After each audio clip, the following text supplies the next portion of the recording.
একটা দারুণ ঘটনা শোনাই। একজন সাহাবী ছিল যার একটা মাত্র দাড়ি ছিল। রাসূলুল্লাহ সাল্লাল্লাহু আলাইহি সাল্লামের নজর যখনই সেই সাহাবীর উপরে পড়তো, রাসূলুল্লাহ সাল্লাল্লাহু আলাইহি সাল্লাম মিসকি মিসকি হাসতেন।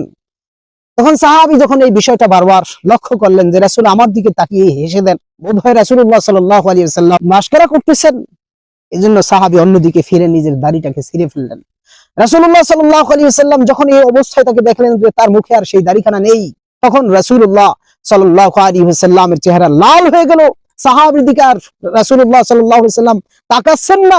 সাহাবী আবার ঘুরে রাসূল যেদিকে তাকাচ্ছেন সামনে গিয়ে বসলো। আল্লাহর হাবিব চেহারাকে ফিরিয়ে নিলেন। দীর্ঘক্ষণ পরে আবার রাসূলুল্লাহ সাল্লাল্লাহু আলাইহি সাল্লামের সামনাসামনি গিয়ে সে বসলো। আল্লাহর হাবিব আবার চেহারা ফিরিয়ে নিলেন। সাহাবী তখন নিজেকে কাকুতি মিনতি করে এর কারণ জিজ্ঞাসা করলেন, ইয়া রাসূলুল্লাহ, আমার সাথে আপনি এমনটা কেন করছেন? তখন আল্লাহর হাবিব সাল্লাল্লাহু আলাইহি ওয়াসাল্লাম শুনালেন, তোমার এই একখানা দাড়ির সাথে আল্লাহ রাব্বুল আলামিনের 70 জন ফেরেশতা খেলাধুলা করতেছিল, এই জন্য আমি সেই ফেরেশতাদেরকে দেখে আমি হাসতেছিলাম। আমি যা দেখি তোমরা তা দেখো না। যেন প্রিয় বন্ধুগণ, আমাদের দাড়ির সাথে আল্লাহ রাব্বুল আলামিনের রহমত রয়েছে, ফেরেশতা রয়েছে। পুরুষের সৌন্দর্য দাড়ি, নারীর সৌন্দর্য হলো বেনি।